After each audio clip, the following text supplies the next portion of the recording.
Shalom, salam damai dalam nama Yesus. Bertemu kembali kita dalam program Randau Kehidupan. Dan ditambah sedikit di ujungnya, Randau Kehidupan Online. Ya, kita bertemu di dalam alam maya pada minggu ini, seperti minggu yang lalu.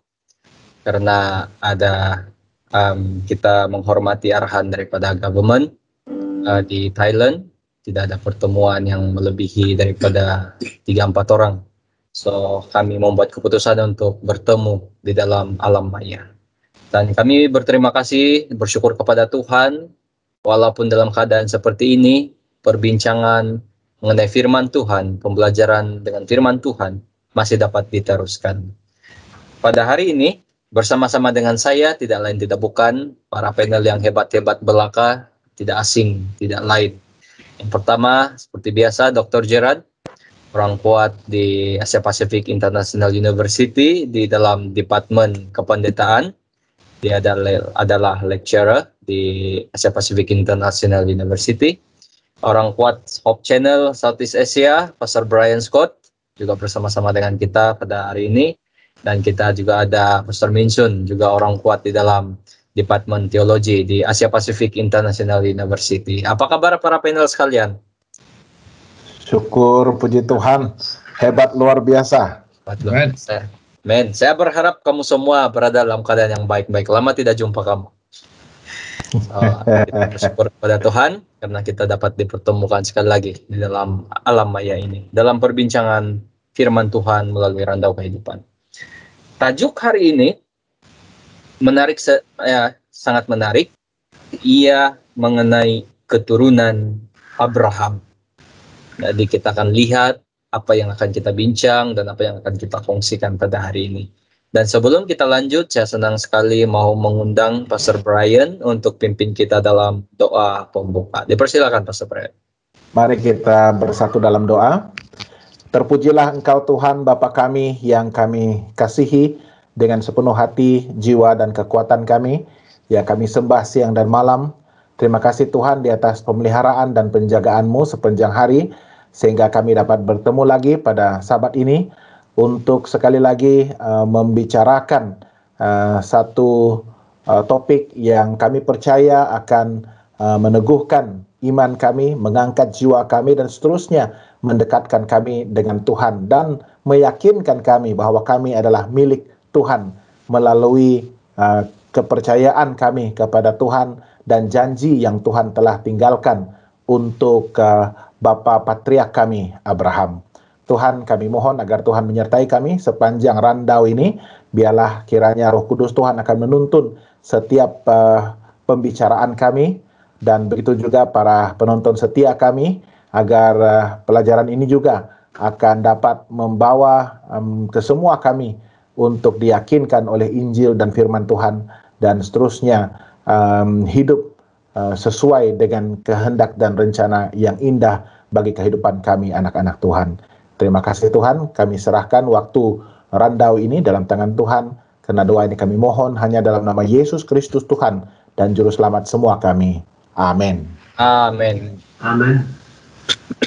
Terima kasih Pastor Brian atas doa pembuka sebentar tadi. Nah, tajuk kita pada hari ini adalah keturunan Abraham. Dan ayat inti yang saya ingin kongsi terdapat di dalam kitab Keluaran 19 ayat yang kelima. Saya baca di sini. Jadi sekarang jika kamu sungguh-sungguh mendengarkan firman-Ku dan berpegang pada perjanjian-Ku, maka kamu akan menjadi harta kesayangan-Ku sendiri dari antara segala bangsa, sebab Akulah yang empunya seluruh bumi. Keluaran 19 ayat yang kelima. Nah, sebelum saya teruskan kepada para panel, sangat menarik ada satu cerita ya di dalam pelajaran ini mengenai di satu kota yang mana mereka mengharapkan sebuah jam di satu kedai ini. Apa saja yang mereka lakukan, mau bangun pagi, mau pergi ke tempat kerja, anak-anak ke sekolah, mereka bergantung kepada hanya sebuah jam kecil yang tergantung di dalam satu kedai. Nah, pada satu hari dikatakan bahwa jam itu telah berhenti berfungsi. Jam itu telah berhenti berfungsi. Kamu bayangkan, satu-satunya jam yang menjadi panduan untuk di seluruh kota berhenti berfungsi. Apa yang berlaku? Banyak yang lambat bangun, banyak yang lambat pergi ke tempat kerja, dan banyak anak-anak sekali yang tidak dapat sampai ke sekolah mereka on time. Nah, apabila kita melihat di dalam Yezekiel 5 ayat 5, ya, dikatakan, beginilah firman Tuhan Allah, inilah Yerusalem, di tengah-tengah bangsa-bangsa kutempatkan dia, dan sekelilingnya ada negeri-negeri mereka. Nah, kita melihat bahwa gambaran kegagalan Israel kuno, ya, Tuhan telah menempatkan bangsa Israel di tengah-tengah bangsa-bangsa. Ya, ada di dalam Yezekiel 5 ayat 5 itu. Dalam satu tanah persimpangan antara tiga benua besar, Afrika, di antara Afrika, Eropa, dan Asia. Mereka menjadi jam rohani dunia. Nah, apa yang berlaku selepas itu? Israel sama seperti jam yang sudah saya ceritakan sebentar tadi, berhenti berfungsi. Tetapi dilihat bahwa itu bukanlah satu kegagalan yang menyeluruh, ya. Karena kemudian, dan sama seperti yang berlaku sekarang, Tuhan memiliki umat-umat yang sisa. Dan itulah pelajaran yang kita mau bincang pada hari ini. Kita berfokus kepada identiti dan peranan Israel Allah yang sesungguhnya di setiap zaman termasuk kita. Apa peranan dia? Apa yang dia mau lakukan di dalam kehidupan kita? Saudara-saudari, di atas segala bangsa, ya, dalam Ulangan 7 ayat yang ke-6, sebab engkaulah umat yang kudus bagi Tuhan Allahmu, engkaulah yang dipilih oleh Tuhan Allahmu dari segala bangsa di atas muka bumi untuk menjadi umat kesayangannya. Kita melihat bahwa Tuhan memilih secara khusus orang Ibrani untuk menjadi perwakilannya, ya, perwakilan yang sangat istimewa di atas dunia. Dan banyak juga yang tertanya-tanya bagaimana sebenarnya cara Tuhan memilih seseorang ini, seperti yang ada dalam Ulangan 7 ayat 6. Bagaimana Tuhan memilih orang ini ataupun bangsa ini, dan sudah tentu bagaimana Tuhan, apa kriteria yang Tuhan lihat, Tuhan nampak melalui kehidupan Abraham sehingga dia telah dipilih oleh Tuhan. Dan saya percaya kita ingat akan perbincangan kita sebelum ini, bagaimana dan apa kriteria yang kita lihat bahwa Abraham itu telah dipilih oleh Tuhan sendiri.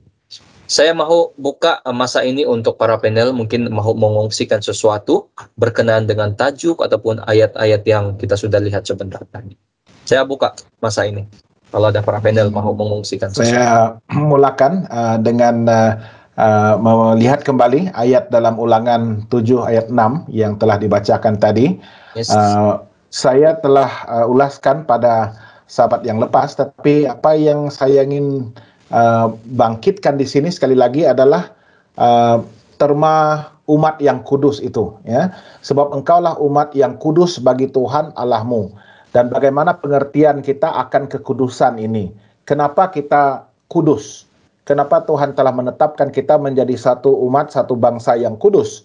Karena kita ini adalah milik Tuhan. Kita ini telah pun menjadi kepunyaan Tuhan.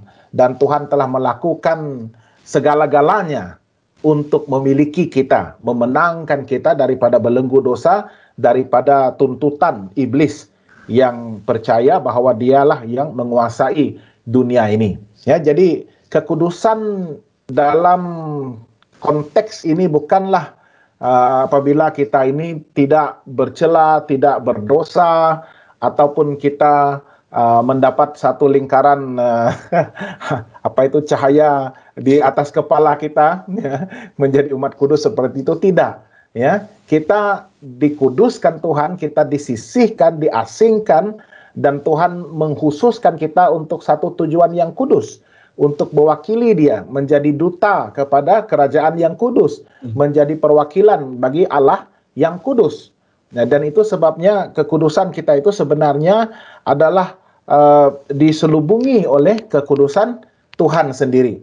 Ya, dan walaupun kita ada masa kita akan tersandung, kita akan jatuh ke dalam dosa, kita masih lagi berhadapan dengan ujian dan juga cobaan-cobaan kehidupan kita di dunia ini, tetapi orang yang kudus ini akan tetap bersandar sepenuhnya kepada pembersihan, kepada kekudusan yang dipakaikan oleh Tuhan Yesus Kristus kepada kita. Ya, jadi nah konteksnya adalah untuk kita kekal menjadi milik Tuhan. Jangan kita pernah lari daripada payung kasih karunia Tuhan itu, dan jangan kita terus-menerus ya untuk melakukan sesuatu yang kita sudah tahu adalah dosa. Ya, karena Tuhan telah memberi pencerahan kepada kita melalui pimpinan Roh Kudus-Nya, dan Roh Kudus itu sendiri adalah untuk menegur, untuk menyatakan kesalahan, untuk mengajar kita, untuk menuntun kita kepada kebenaran. Dan apabila kita telah mengetahuinya itu, maka kita akan menghidupkan kebenaran itu di dalam kehidupan kita. Ya, jadi ada usaha di pihak kita untuk mengekalkan kekudusan yang Tuhan telah pakaikan di dalam kehidupan kita. Terima kasih, Pastor Brian. Ya, satu lagi pertanyaan di sini yang saya mau, ya mungkin Pastor Minjun boleh bantu kita. Ya. Akan mudah, ya senang untuk menjadi bangga jika Tuhan memberitahu kepada kita bahwa Dia telah memilih kamu, memilih kamu untuk, ataupun Dia telah memilih kamu di atas semua bangsa di bumi.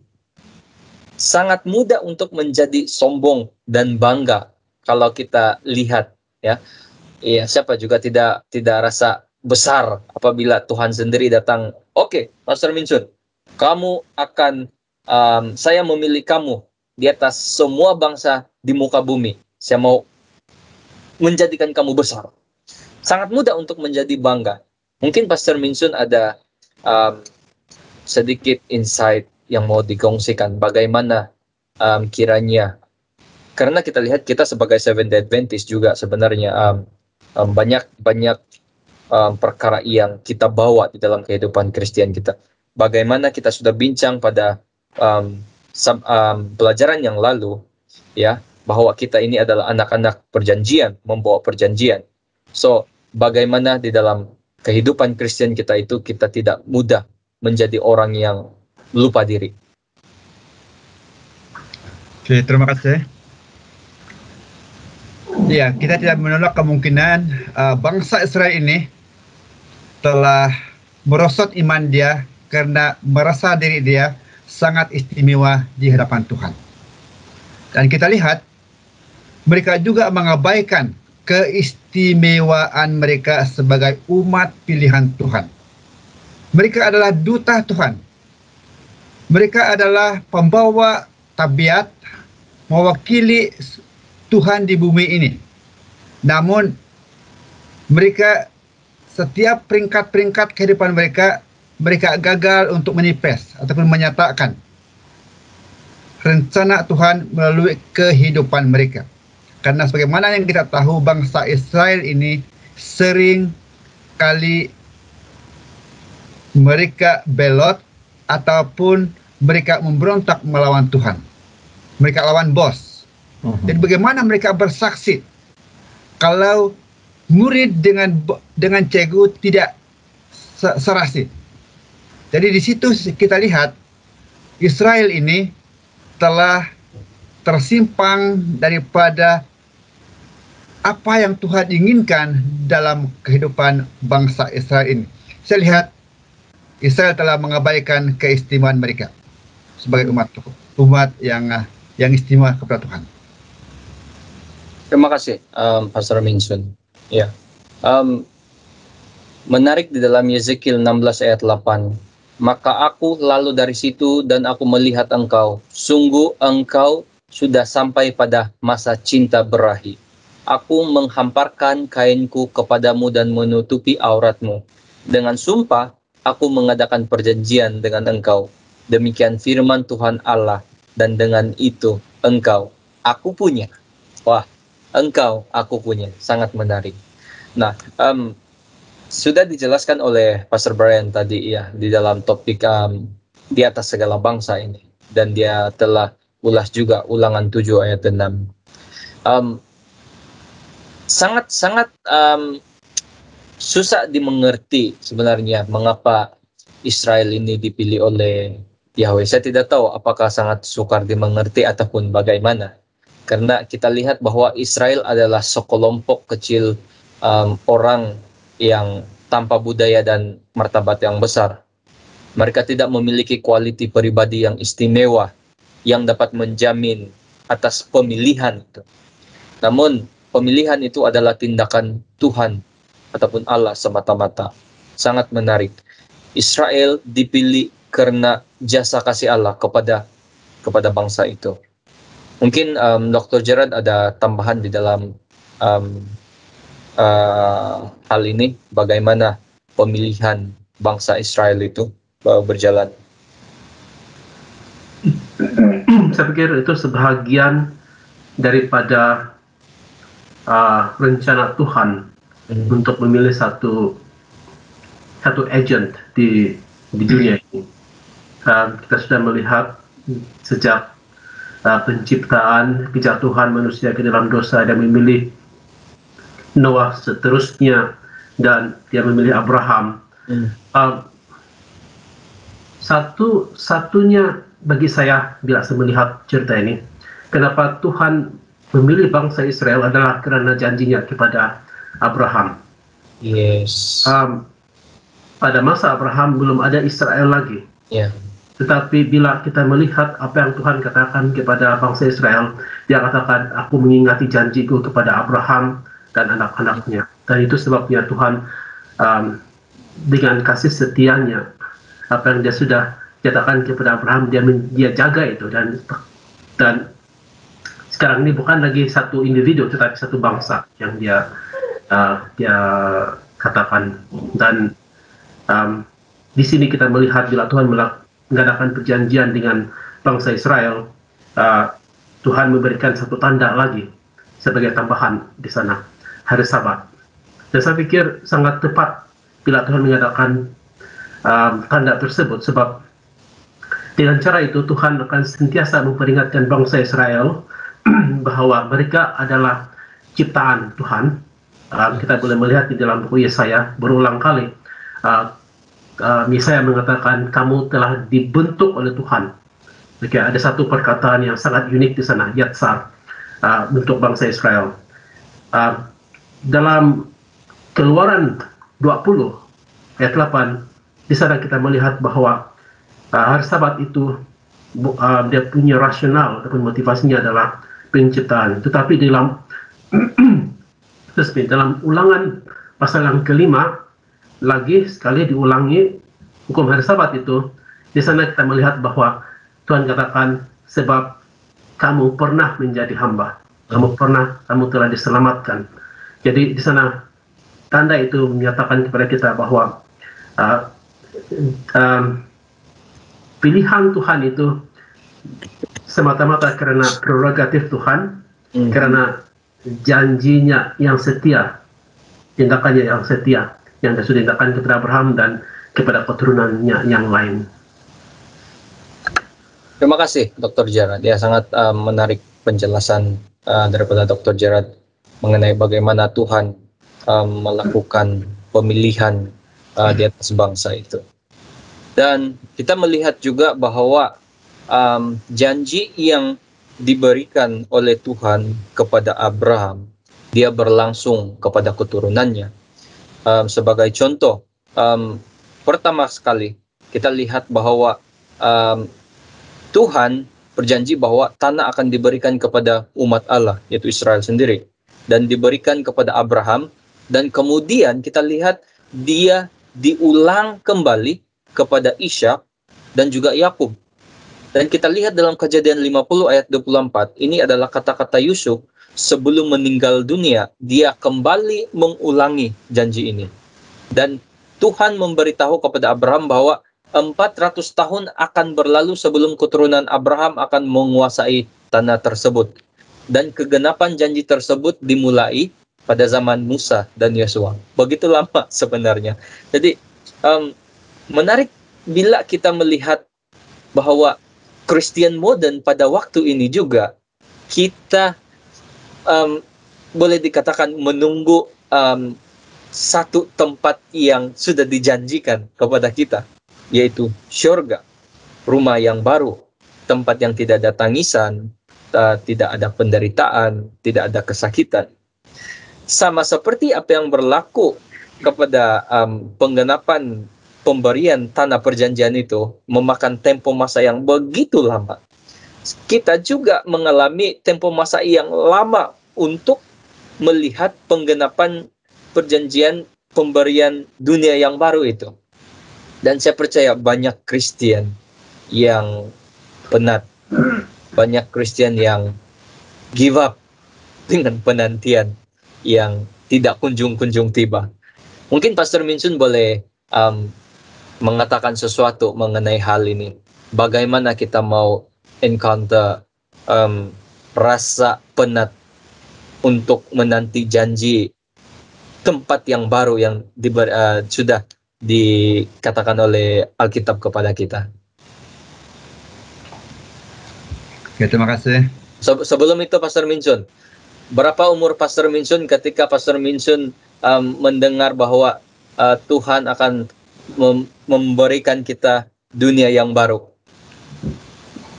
Kalau tidak silap lebih kurang saya berumur dalam 8 tahun ataupun 10 tahun.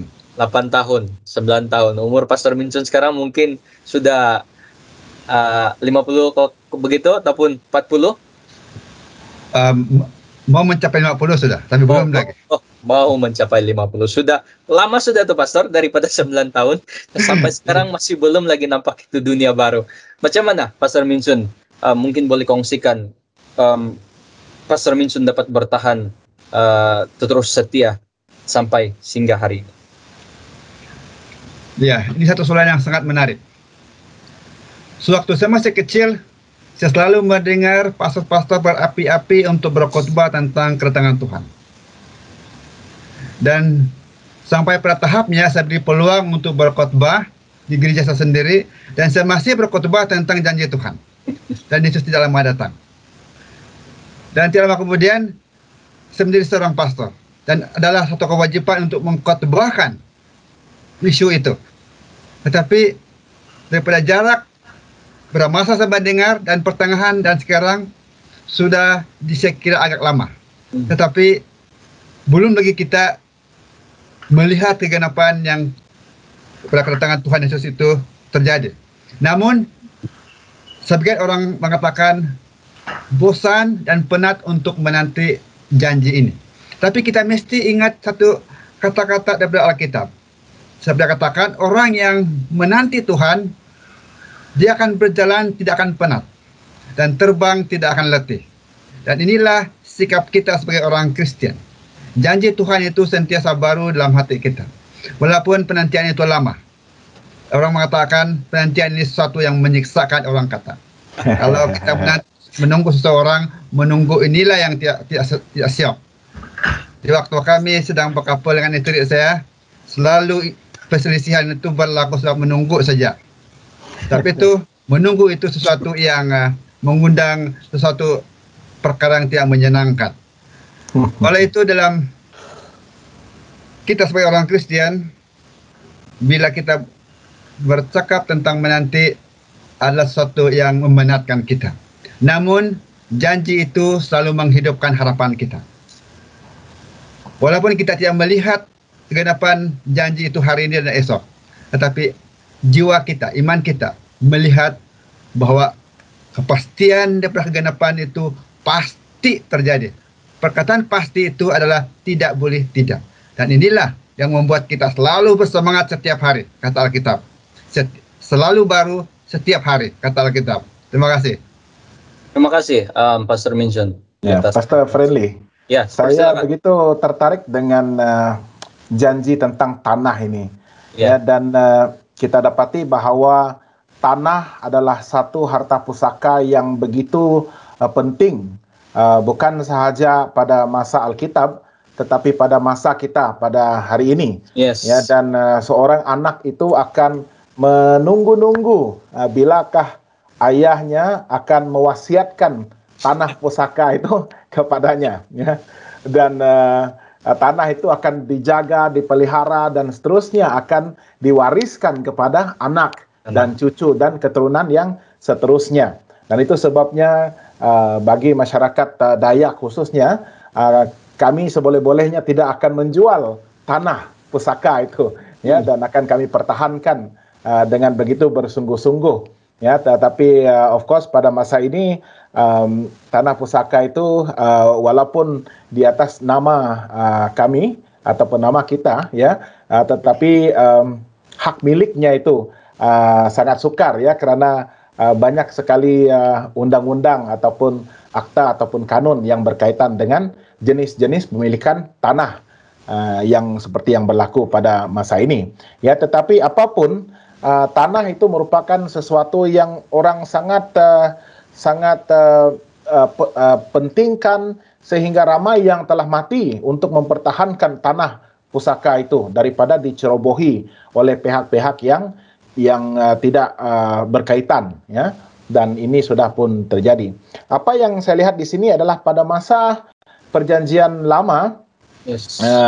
mereka lebih menumpu kepada tanah perjanjian yang literal, ya, di mana apabila Abraham disuruh untuk keluar daripada Ur, dia dibawa ataupun dijanjikan satu tanah yang dia tidak tahu, tetapi dia sangat percaya akan berbeza daripada tanah Ur itu sendiri, dan pastinya akan lebih subur untuk mereka usahakan.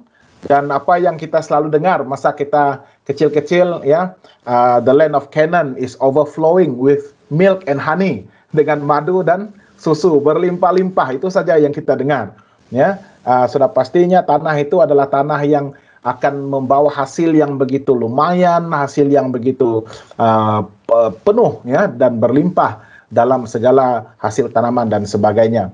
Tetapi pada masa Perjanjian Baru ini, dan kita pada sekarang ini, kita lebih menumpu kepada tanah yang bukan literal, ya, tetapi begitu simbolik, yaitu tanah kerajaan sorga, tanah dunia dan bumi yang baru yang akan kita hidupi apabila Yesus datang kedua kali nanti. Dan itu bukan lagi mata kita tertumpu kepada madu dan susu, ya, karena lebih daripada itu kita akan berjalan di atas di atas emas, ya, ada batu permata dan sebagainya. Tapi yang paling penting adalah the spiritual significance tanah ataupun dunia yang baru itu, di mana Tuhan akan berdiam bersama dengan kita. Kita akan menjadi umatnya, dia akan menjadi Tuhan kita selama-lamanya.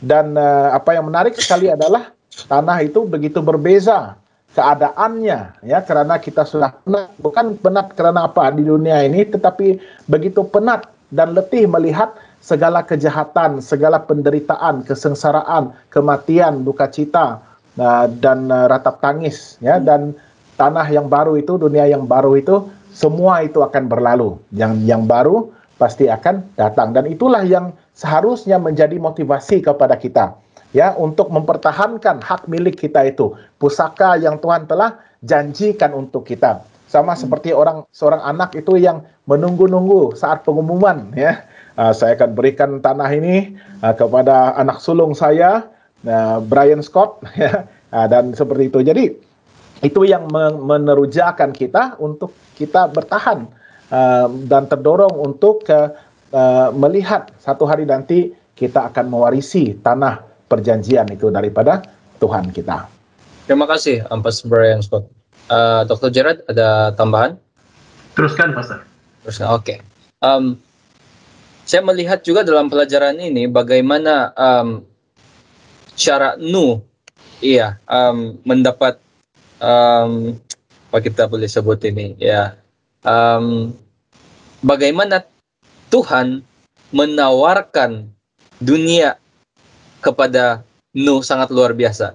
Sebab kita lihat apabila ataupun kita cenderung berpikir bahwa perjanjian hanya menawarkan sesuatu yang menarik.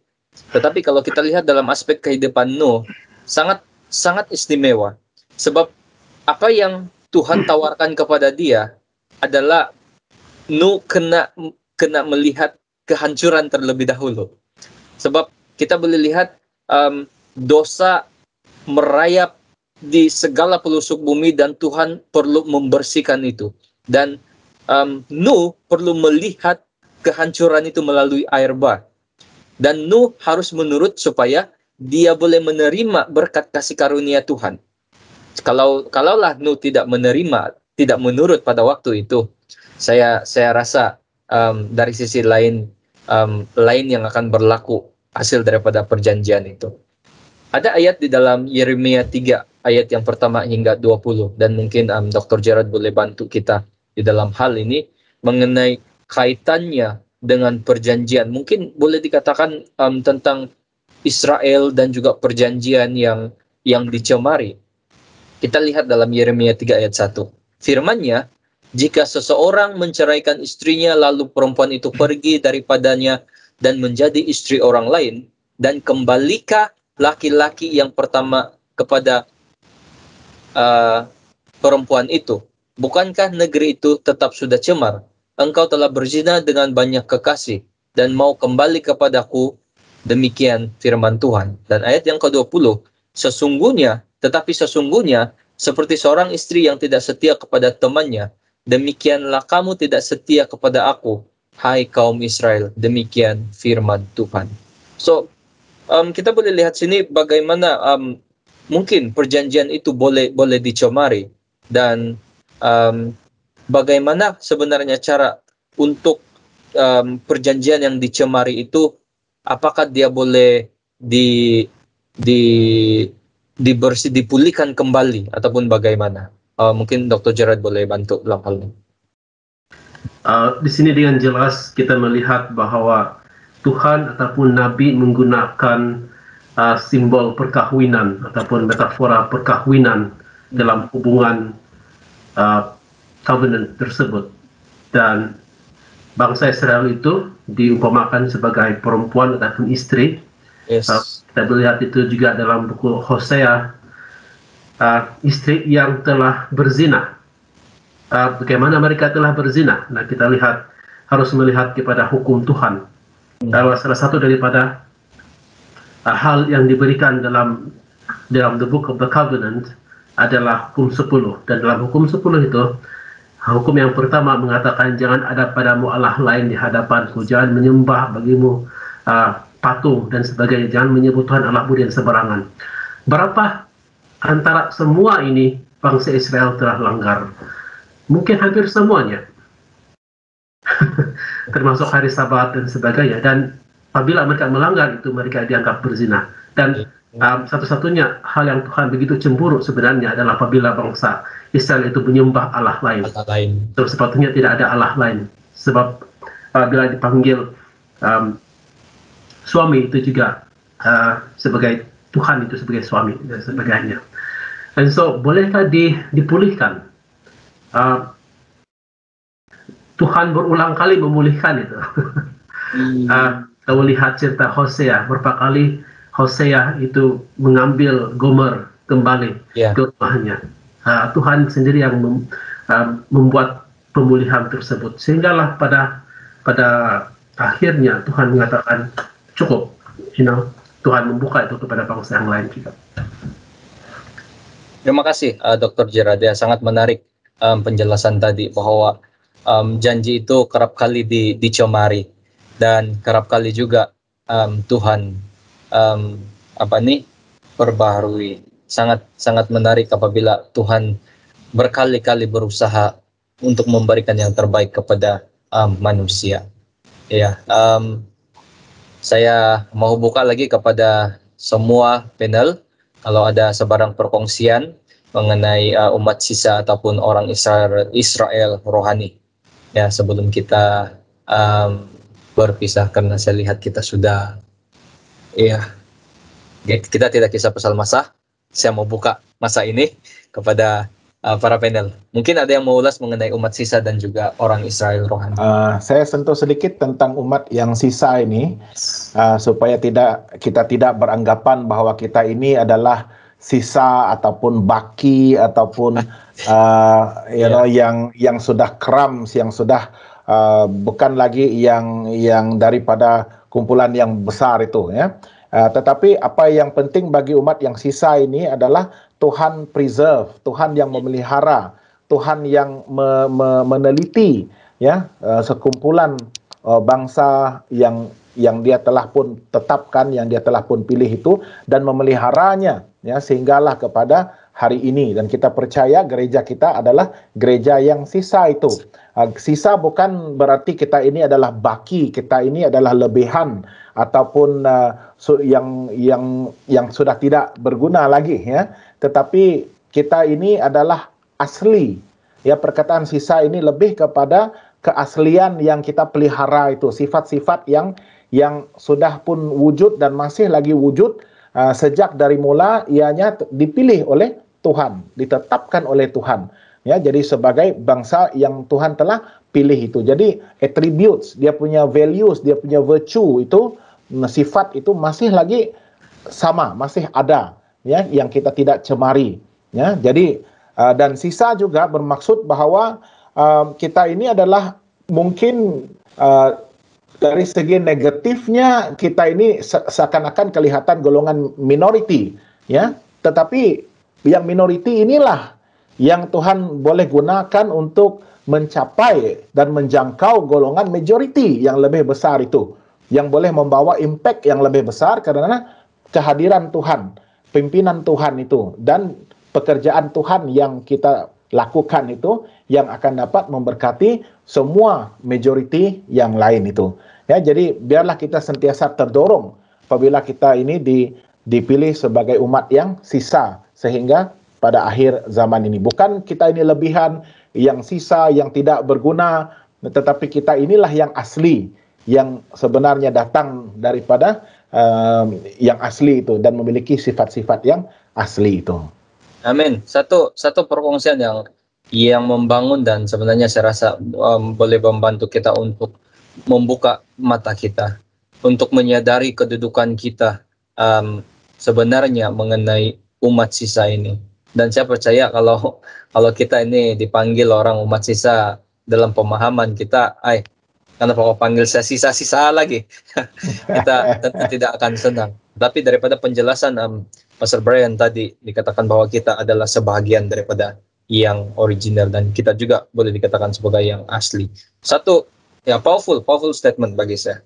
Ya membantu kita membuka mata mengenai kedudukan kita. Dr. Gerard ada tambahan? Tambahan sedikit. Tuhan sentiasa ada orang yang menjadi agent dia sepanjang zaman. Dan seperti pada hari ini juga Tuhan mempunyai itu, mempunyai ciri-ciri yang sama. Itu sebab yang sisa itu dengan yang original itu mempunyai ciri-ciri yang sama. Seperti Brian katakan, walaupun dia kecil tetapi dia mempunyai ciri-ciri yang sama.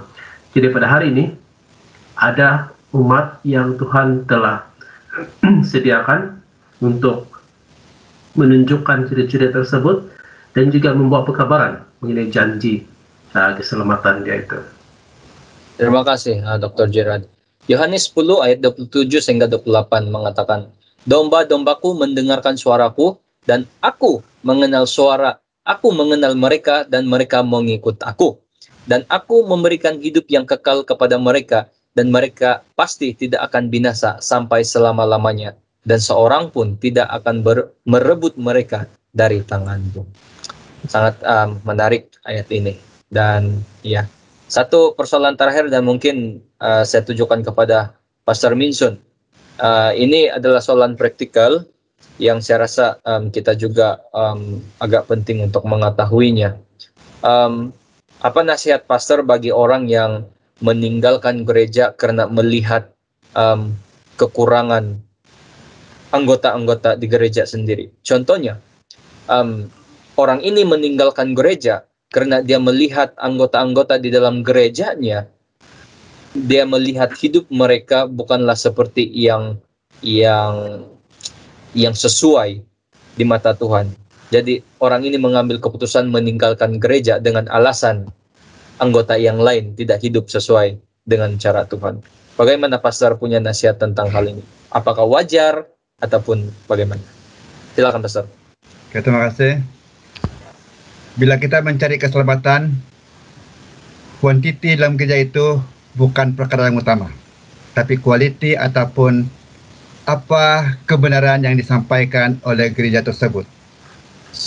Karena kalau kita mencari istri, kecantikan bukan first priority, tapi kualiti hati dia. Jadi saya percaya bahwa apapun kekurangan gereja itu, yang penting message yang disampaikan. Karena Ellen White mengatakan tidak ada gereja yang sempurna. Tapi yang penting adalah message yang disampaikan yang sentiasa hidup di dalam kehidupan kita. Terima kasih Pastor Minson atas perkongsian itu.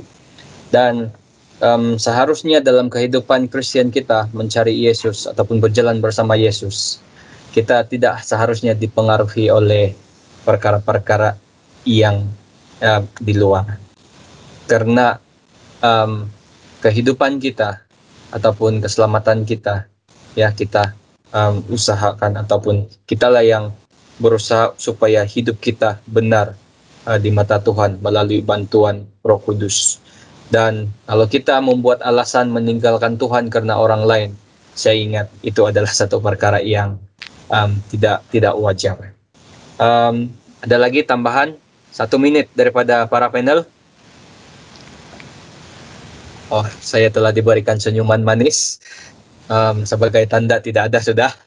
Ya, terima kasih para panel. Ya, banyak lagi sebenarnya yang perlu boleh kita bincangkan, tetapi kita coba bawa kepada episode yang akan datang. Terima kasih para panel, terima kasih Pastor Minsun, terima kasih Pastor Brian, dan terima kasih Dr. Gerard dengan pendapat dan perkongsian yang sudah kita dengar sebentar tadi. Dan terima kasih juga kepada para penonton yang bersama-sama dengan kami daripada awal sehingga akhir program ini. Semoga kita semua diberkati dan semoga kita terus kuat, setia, dan senantiasa hidup sesuai menurut kehendak Tuhan sementara menanti kedatangan Tuhan Yesus kali kedua. Saya mahu mengundang kali ini kita minta Dr. Gerard untuk pimpin kita dalam doa penutup. Dipersilakan.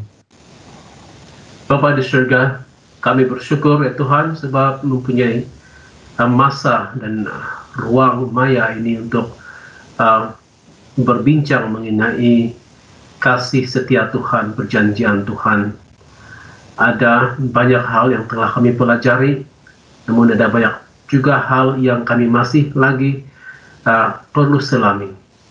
Namun kami percaya bahwa Roh Kudus Tuhan akan terus memimpin kami, membuka mata dan pikiran, mata dan hati dan pikiran kami, supaya kami boleh terus bertumbuh dalam kasih dan pengetahuan akan Yesus Kristus dan jalan keselamatannya. Kami pohon agar semua pendengar, penonton yang akan diberkati melalui perbincangan ini juga akan terus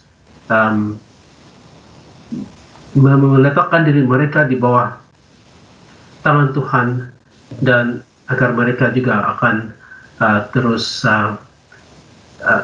suka dan jatuh cinta dengan firman Tuhan. Terima kasih ya Tuhan sebab kami telah diberkati melalui perbincangan ini. Kami serahkan ini semua dalam nama Yesus. Amin. Amin. Terima kasih Dr. Gerard. Para panel, mari kita lambaikan tangan kita kepada kita punya penonton yang sedang menonton, ya di mana saja mereka berada. Ya, jangan lupa saudara-saudari, kita akan berjumpa kembali di episode yang akan datang. Tuhan memberkati kita semua. Jumpa lagi.